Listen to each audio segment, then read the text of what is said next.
So let me do a general introduction on the coins of Bethsaida, and then we can take some conversation and questions around that, and then we'll segue across to Peter, who will focus in specifically on the coins of Agrippa II.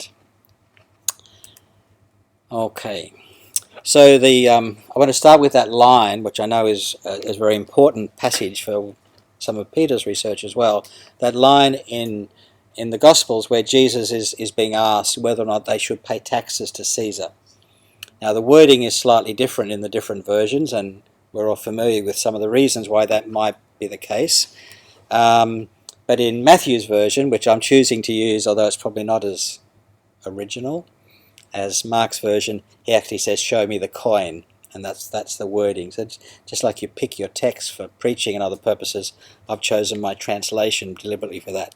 Show me the coin that is used for the tax. And of course, that's not just a line from the Gospels, it's a kind of unspoken prayer as archaeologists begin to scratch away at the soil at Bethsaida. And when my daughter Claire looked through this a couple of days ago, she said, "Unspoken? What do you mean unspoken? It's very spoken, and we're practicing our coin dance while we wait for the coin to be found." And it is indeed, when a coin is found, there's a coin dance ceremony that goes on, and mostly goes on in Area A West, because that's where most of the coins seem to be found, and that's not my area. I guess part of the mystique of working with old coins is that there's a sense that you're holding in your hand something which has actually been in somebody else's hand and was a part of their life. Whether they were paying the tax or whatever they were doing with that coin, whatever service or product they were exchanging it for, there's a connection with somebody in the past. And the coins in Bethsaida range from the 5th century BCE through to the early part of the 20th century. In fact, the coins from the Syrian period, as in 1948 to 1967, are coins from the 1960s. So they're very modern coins that we would recognise straight away as coins. So here's some people finding coins. Sue Welton, who many of us know, managed to find her coin on the very last morning of the last day of the season in 2013, I guess it was. The anonymous hand holding the other coin is actually Stephen Hooper, who's also known to a number of us. And the other coin that's about to be photographed by Hanan is being held by Linda from the Archaeology Department of the University of Queensland. And that also, I guess, reflects some of the diverse community that gets gathered around this kind of project. I've got this shot of Gamla there just to make the point, and sorry, I should have also said there's about 20 copies of those. You might want to spread them around so that if people want to scribble some notes down as I'm going through the slides, you've got a handout that will give you some of the information.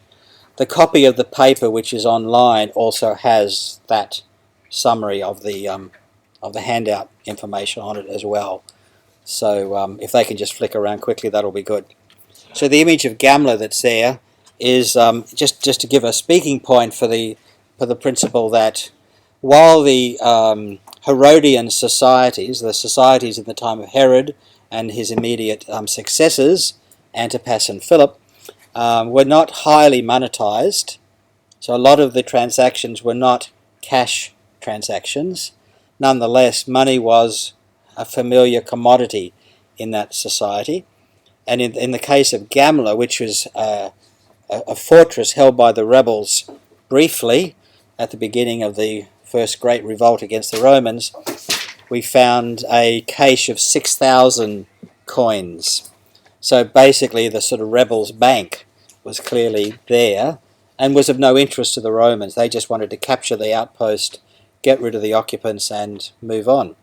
So it reminds us, that puts our 570 to 600 coins at Bethsaida into context. Just a few miles away at Gamla, 6,000 coins from a very specific band of time, whereas our coins spread over 1,300, 1,400 years. Okay, so Gamla, named for the shape of the camel's back, because gummel, it looks like the back of a camel. and they thought they could hold the Romans off, but they didn't succeed. Coins themselves seem to have originated in what today we'd call Turkey, Anatolia, in round about 600 BCE, and initially they were made from electrum, which is a naturally occurring alloy of silver and gold, so kind of precious metal indeed. And somebody got the idea of stamping these natural objects to give them a mark, and then eventually the traditions developed of carving them and eventually imprinting coins with the image of the ruler and various other significant signs.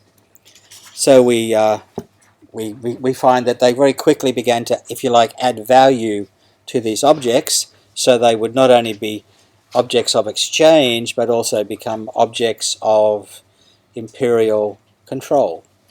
They become what I've called in my paper like an ancient equivalent of an RSS news feed, because as the coin went from hand to hand and people looked at the coin to see if it was authentic or whatever, they were of course picking up the information which was encoded on that coin.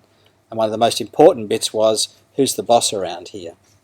Who's in charge? So as Jesus says in that story in the Gospels, whose head is on the coin? Right? That's an interesting question, because a Jewish coin shouldn't have anybody's head on the coin. But a coin with a head on it is a Roman imperial coin, telling us who's in charge. This one, of course, is a representation of Alexander the Great. And many of the Greek rulers like to represent themselves as Alexander, to make the point, I'm the successor of, I am Alexander, as far as you're concerned, sort of thing. Okay. So fairly soon we find that these coins would not only have a much better piece of artwork on them, but they would have inscriptions and titles. We'd know what the ruler wanted us to think he looked like, and maybe we'd also have an image of his wife or his lover, who could be either female or male, and we'd have various other symbols of the god who was of significance to the place of minting. We'd be told where the mint was, possibly the date, and various other things are being communicated. And even without high levels of literacy, they were sufficiently self-explanatory that people picked up the message that was being conveyed by the coins.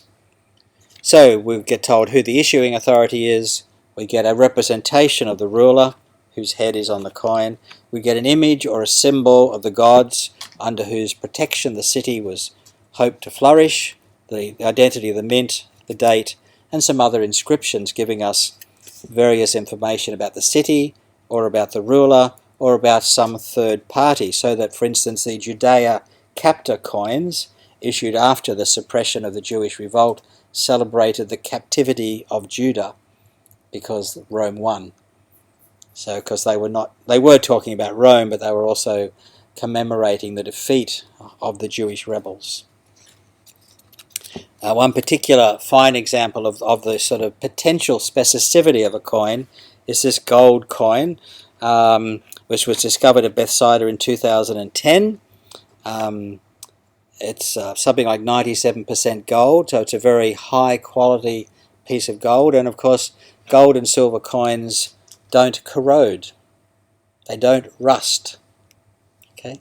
Unlike bronze coins and other metal coins. So if you do find a gold or a silver coin, it's likely to be in mint condition, very easy to read, and so on. This particular one was issued by Antonius Pius, and because of the details and the inscriptions on the two sides of the coin and the particular titles that he's being attributed to, we can date the issuing of this coin to late in October in the year 138, because we know exactly how far through the process of becoming emperor he was at the point where this coin was issued, and we know the stages of that process. Okay.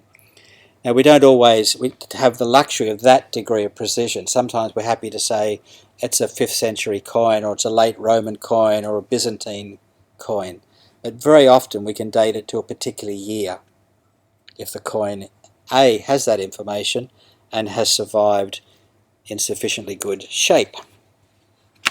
So let's have a look then at the coins from Bethsaida. And for my That would have worked better had I actually plugged the power cord in. Never mind.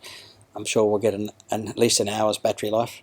One of my roles at Bethsaida at the moment is to serve as the coin curator for the project. So my job is basically to try and keep all the records straight and answer questions like how many 3rd century coins do we have and so on. And that's proving to be a bit more challenging than it should be, really. So let me give you an update on the coins from Bethsaida. The dig itself, as many of you know, has been running since 1987, 1988, and has a season of about 6 weeks every northern summer, and the next one is coming up in just a couple of months' time. The senior archaeologist is Rami Arav, who continues. He was originally identified the site and has been the coordinating archaeologist through the whole period of that time. During the years that we've been on the site, we've recovered more than 575 coins. A couple of weeks ago I would have said 579, but it's not that simple. For instance, in the database, basket number 1252 is listed as a single Ottoman bronze phals from Tomb 3. But actually, there are 13 objects attached to that basket number. 12 of them are coins, and the last one is a medallion, but it's in the database as one item. But I not only have photographs of all 12 coins, I can read the things and tell you the dates and exactly when each coin was issued. So it makes me wonder how many other coins are incorrectly labelled. And that's what I'll probably spend the next few years of my life trying to work out. So at this stage I'll say more than 600 coins have been recovered so far. And on the screen at the moment you've got just some random examples. On the large panel you've got some Roman coins. The top right hand side you have a very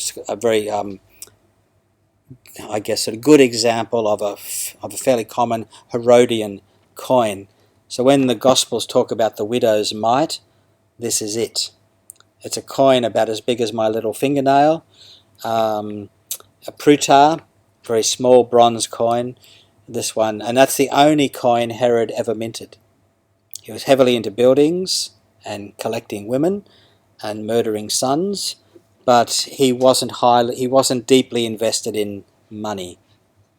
Okay, so his society was not highly monetized, but he did produce prutar or prutot in the plural. This is one with the double pomegranate, which of course is a sign of prosperity and abundance. And down the bottom, just to give you the difference, we have an Ottoman coin from the Islamic year 1223 and minted at Constantinople, and it was minted in the 32nd year of that particular sultan who began to reign in 1223 on the Islamic calendar.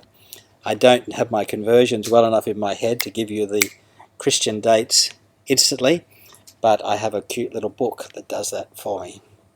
There is a formula, but why worry with the formula when you've got a table that gives you all the answers? So what do we have? Well, in terms of antiquity or antique coins, we have 29 coins issued by self-ruling cities. We have another 8 coins that are just labelled as classical, so they're somewhere from the Hellenistic or Roman period. We have 3 coins that are Hellenistic but pre-Ptolemaic, so they go back to the time of Alexander or earlier, which is interesting. We have 59 coins from the time when the Ptolemies, the Greek rulers of Egypt, ruled as far up to Sabanias, as far as the Lebanese mountains. In 199 BCE, the Egyptian forces were defeated by the Seleucids, and so the coinage changes. And over the next 150 years, we have 130 Seleucid coins. So there's a significant Seleucid presence at Bethsaida once they kick the Egyptians out, the Ptolemies out.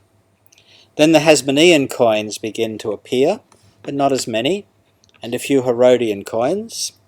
And then we get a fairly significant sampling of early Roman coins and just a handful of late Roman coins. And there is no precise agreed date where an early Roman thing becomes a late Roman thing, but early Roman is the first couple of centuries of the Common Era, and late Roman is getting towards, in the 400s, 300s and 400s. So that's the rough guideline. So you can see that there's a fair bit of activity on the site represented by coinage, particularly from the Seleucid period through to the early Roman period, and then we actually know the site was abandoned in the 4th century after an earthquake, and so it's not surprising that the coins fizzle out after the early Roman period.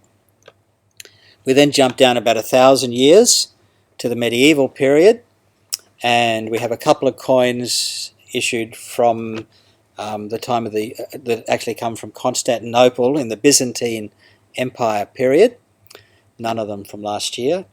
We have a handful of coins from the Islamic period prior to the Crusades.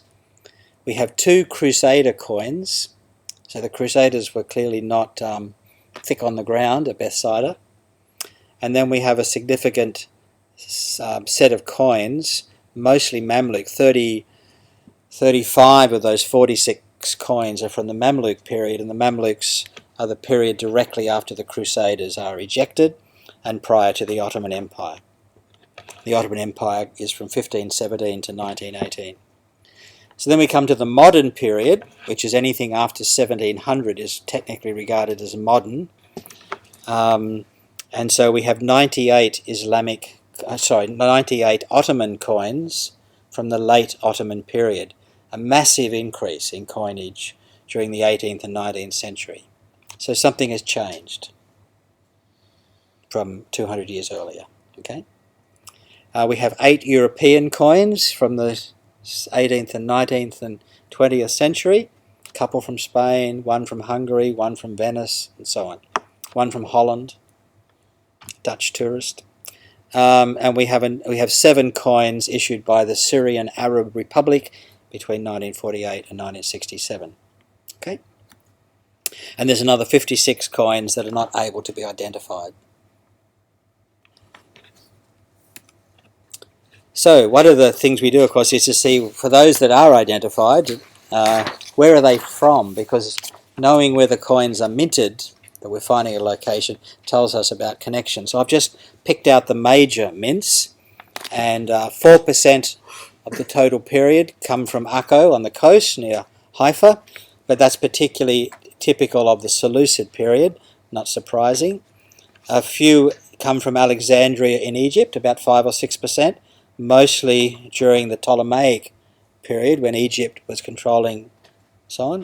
Significant number from Antioch, because that was in fact the Seleucid capital, and so 24 of the 28 coins are from the Seleucid period.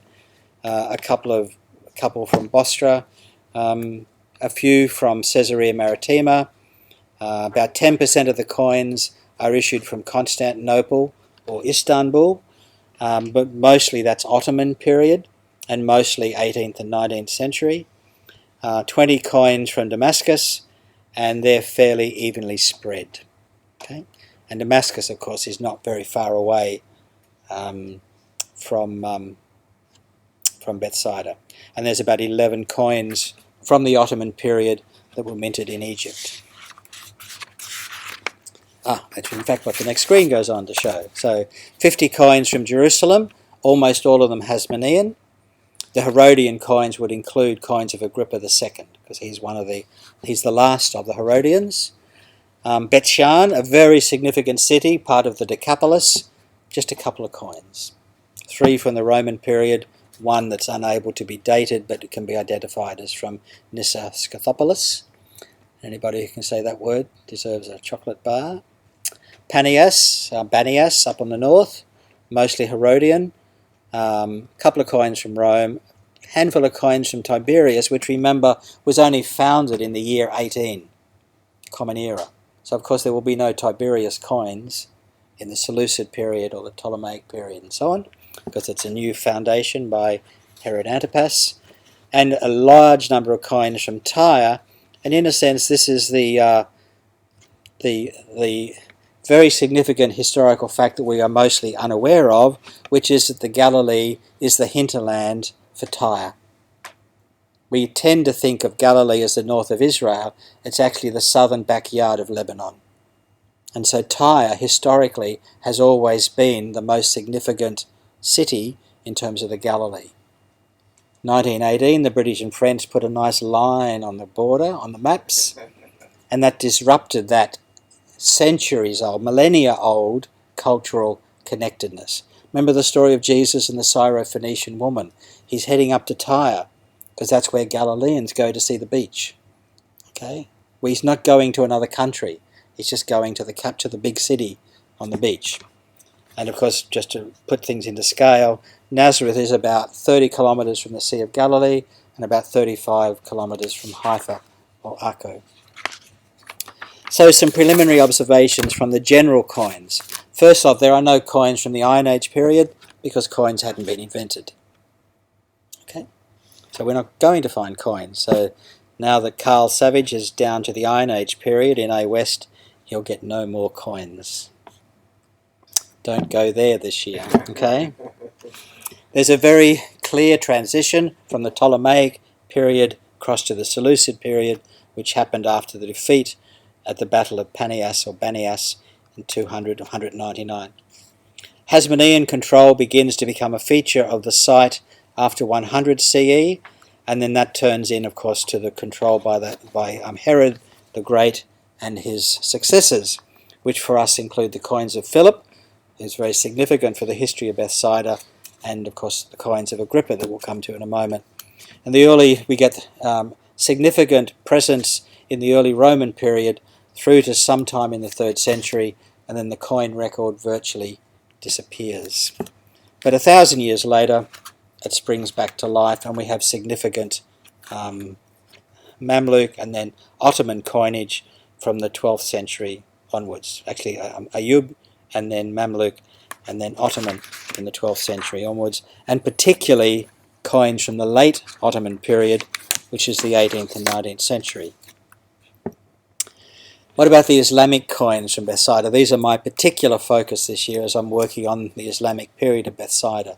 So what can we make of these coins? Just a quick heads up of the coins there. The large gold one is a gold dirham from Al-Mansur, one of the first of the Abbasid rulers. The coin in the top right-hand corner is a coin of Saladin, found in Area T in 2012.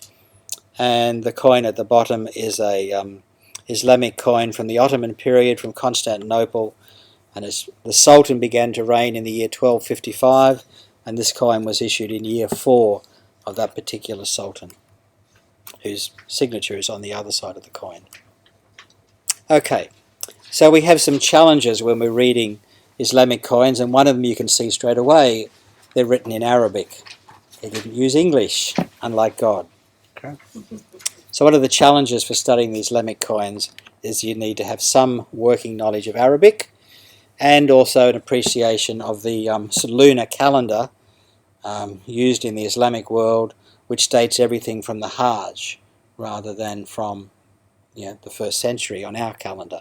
So there's this constant having to work in two systems of language and dating. The coins are medieval and modern coins. That means they're not coins which are going to be of great interest to Christians looking for something from the time of Jesus, or to Jews looking for something to validate the historical connection between the modern state of Israel and the land of Palestine. Okay? So there are theological and sort of political reasons why Christian scholars and Jewish scholars tend to ignore the sort of Islamic material and focus on material from the Iron Age and the Hellenistic period and the Roman period, because that plays into our origins, whereas the Islamic period is about our defeat, and it's about us being eclipsed and pushed from power, and we don't want to study that, generally speaking.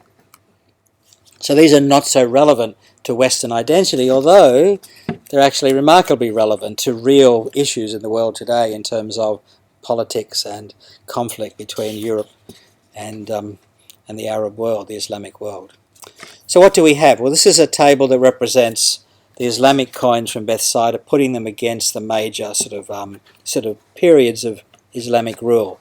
We have no coins from the Rashidun Caliphate, and that's no great surprise. They would barely have arrived in Palestine by that stage. Jerusalem was only captured in about 638, something like that. We do have 4 coins from the Umayyad dynasty, and that's a very powerful and highly developed cultural flowering. We have a couple of coins from the Abbasid period, which is 750 to 1258. We have no coins from the Fatimid Caliphate, and Fatim was the mad Islamic ruler who burnt the Holy Sepulchre, and in many ways triggered the Crusades. Okay, and interestingly, we have no evidence of his people being present at Bethsaida. So because he was based in Egypt, he would rarely have extended his power as far as Damascus. So it's not surprising that there is no evidence of coinage from the Fatimid period. We have a couple of coins, 5 from the Zangid dynasty, which is during the Crusader period, and they were running the Damascus. We have a few coins from the Ayyubid period, which is the period of Saladin and his son and maybe grandson, and 2 of those 5 coins are coins issued by Salah ad-Din himself. One of them in the year that he died, and he died in March, so we can date that coin to within a few weeks of when it would have been issued. 1 coin from the Ilkhanid dynasty, which is not very significant for the area, 35 for the Mamluk period, 2 Ottoman coins from between 1517 and 1700, and 98 between 1700 and 1918. So something's happened in that period. And part of what happened was Napoleon. And the reaction to the European incursion as the Ottomans began to take more seriously the need to populate and control and defend Palestine. Because obviously the French and the British were beginning to poke their noses in. Remember, the first Anglican bishop appointed to Jerusalem arrived on the good ship HMS Invincible, and he was there as much for English politics as for the Church of England. There are 13 unidentified Islamic coins, and there are another 4 objects which are not coins, medallions, rings, that kind of thing. Okay. Now looking at them, a significant number of these coins have been pierced. They've had a hole punched in them so they can be put on a string and worn around a lady's forehead or around her neck. Okay? But that's particularly characteristic of the late Ottoman period. Not a single Mamluk coin is pierced. So the piercing of coins and the wearing of coins is reflective of a particular culture. I'm going to suggest Bedouin, but that's something yet to be thoroughly investigated. The only exception to that is 1 coin from the Abbasid period, and it turned up amongst a whole lot of Ottoman coins. So one lucky Bedouin woman actually had a coin from the Abbasid period in amongst her jewellery. So these are coins that are not in circulation as currency, but have become dowry and decoration. But they're not, you don't hand them over for a can of Coke. Alright, again, just looking quickly by mint because we're really out of time. Only 1 coin from Baghdad, and that's the Abbasid coin. 53 from Constantinople. Quite a few from Damascus. Handful from Egypt, which means Cairo, basically. 1 coin from Persia, and 60 coins where we can't identify the mint at this stage. As I get better at squinting at the coins through magnifying glasses, maybe that number will come down. We'll see.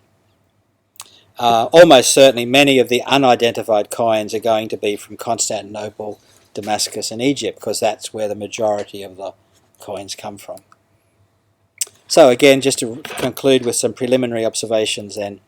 Ottoman coins dominate the Islamic set, but almost entirely we're talking about Ottoman coins from after 1700. The Mamluk period represents a new presence on the site, a cultural break, and a different period of history happening at the Bethsaida site. There's about a 200-year gap between, in a sense, the end of the Mamluk period and this, the late Ottoman period, and evidence would suggest there wasn't much happening at Bethsaida again at that stage.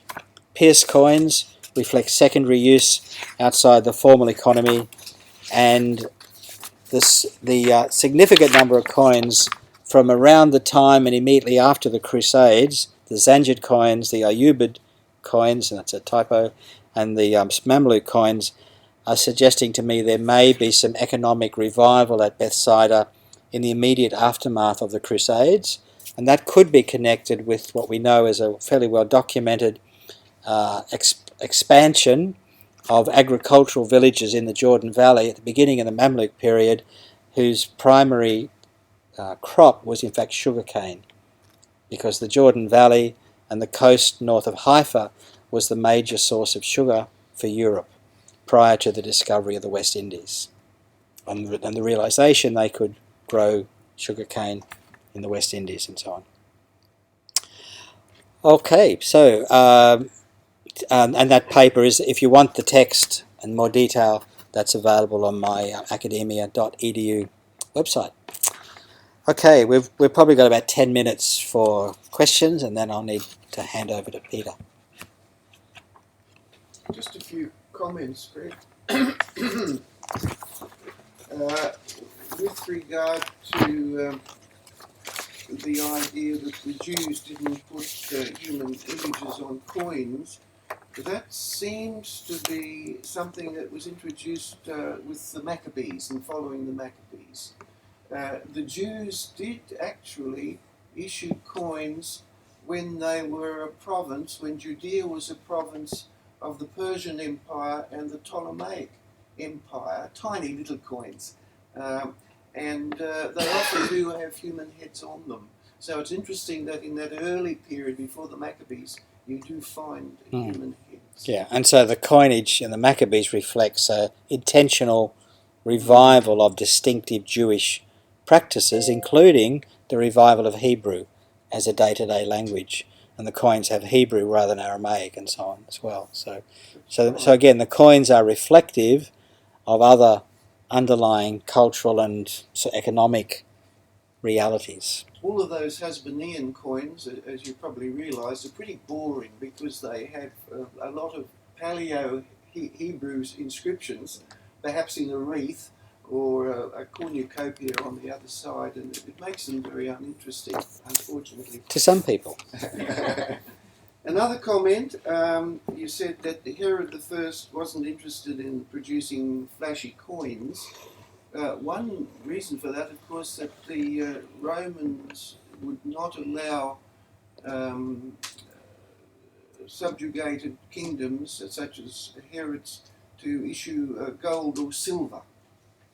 So Herod was limited to small bronze coins. But very small, just pruta, nothing else. Well, you do get 4 pruto and 8 prutot coins. So you do get, but it's all based on the pruta, as you say. Yeah. So it's all pretty... Yeah. And there were silver coins issued by imperial permission at Tyre, but yes. Herod never secured permission or never chose to seek permission to mint gold and silver coins. That's true. Whereas all his successors certainly print a much more interesting array of coins.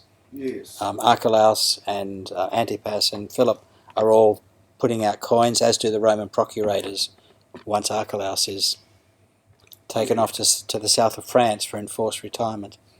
Yeah. So so the early Herodian period is more about expanding the control of the Galilee and consolidating the conquests of Idumea and major building projects, and like the temple project and so on.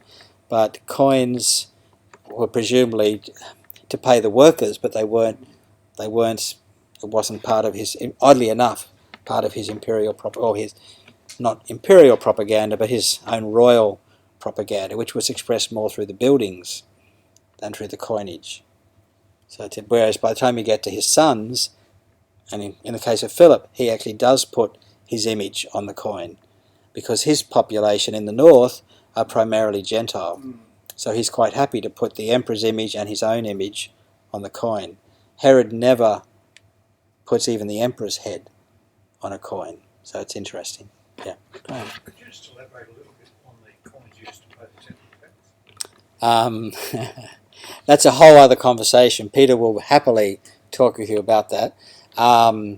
The short answer is, and I won't have the exact right details here, but it's basically going to be, I mean, it's there's two things. You mean the temple tax or to pay the tax? I think there are two different issues here. There's the coins you needed to pay at the temple, and they had to be Tyrian silver coins because the priests were canny enough to know they were good, solid silver objects. And even though they had Melkart, a pagan deity, when push comes to shove, the priest likes the coin, never mind the decoration. However, when you talk about paying the tax to the Romans, and that story has showed me the coin that's used, the denarius, whose head is on the coin, Caesar. Well, that's not a temple coin from Tyre. That's a regular Roman imperial coin, silver. I think that'd be right. Silver Roman coin in circulation in the East. Now, almost certainly nobody living in the time of Jesus in Palestine would have had to pay that tax, because they were not actually, they were part of the Roman Empire, but they were part of the Herodian kingdom. Herod was king of the Jews. So they were not occupied by the Romans. They were controlled by the Romans, but the Romans said, this is a guy you're having as king, but they were not, Herod had to pay tribute to Rome. Okay, but his citizens paid tax to me, thank you very much, and I'll negotiate with the emperor on your behalf. So I think if I'm remembering Peter's argument correctly, this suggests the presence of some people in Jerusalem at the time of one of the major festivals who've come from near Antioch or somewhere like that, and they're asking the question, in effect, as Jews of the diaspora, where we do have to pay taxes to Rome, what should we do? Okay, so it's actually reflecting it's a fairly complicated issue as to what is this coin, and under what set of rules is anybody paying tax to the emperor from Palestine in the time of Jesus? Because it's not as simple as saying, well, the Romans controlled everything. They did, but they didn't rule everything directly. They ruled indirectly through their own sort of puppet regime, the Herods. But Peter is right on top of all that stuff, and we have a copy of his paper in the library as well. Maybe one last question, then we should segue over to Peter. Just another comment, Greg, with the gold Islamic coin that you showed, you mentioned that it was a dirham. I think it's usually called a dinar. They're actually different coins. Okay. Yeah. Now I'm teaching my grandmother to suck eggs, eh? Yeah, I would have thought the gold one was a dinar and the silver ones are dirhams. Dirhams, yeah, that's true. Incidentally, that word dirham, everybody says dirham for that Islamic silver coin. But when I was in New York with Dr. Bates, who's the curator of Islamic Michael Bates? Yeah. Michael Bates. Yeah. He always carefully pronounced the H, so he would say dirham. Dirham. Yeah. So I don't know, that's a little pedantic point. Oh, I no. noticed that some of these people do say dirham, and they pronounce the H. No, indeed, dirham. In the Arabic, yes. And that's a particular H sound, and my Arabic teacher would be very happy to hear me saying it. Oh, good. Yeah. The dinar is a corruption of denarius. The dirham is also a corruption of another, of the word drachm, and it's become dirham in Arabic. And the fals, the smaller coin, Islamic coin, is a corruption of follis, which is the small Greco-Roman coin. So there are cultural transmission issues, and of course things like pound and so on, and sterling and all the rest reflect a pre-coin stage where you actually put a pound of metal, or whatever, 600 grams of metal, and so the coins were simply replacing a bag of stuff. And so this last week in chapel, when we had Joseph's brothers having trouble with coins kept appearing in their bag of wheat, they were not coins. I mean, they would have been lumps of silver weight used for exchange, but they were not coins. Coins had not yet been invented. by the time of Joseph, the time that the story of Joseph is set. Okay, in 1500, 1600 BCE, nobody in the world has coins. The time the person is telling the story, okay, in the 6th, 7th century BCE, coins are symbols of great empires. So it makes sense to talk about coins. So that presents a really interesting translation problem. Do you translate that word as silver, or do you translate it as coin? Okay. It's interesting, in the book of Chronicles, the author talks about a donation to the temple of so many gold derricks. And of course, gold derricks actually came from the Persian period, which was much more recent than the time that the author of Chronicles was talking about. So you can actually date the time of the writing of some of these passages from the coins mentioned there.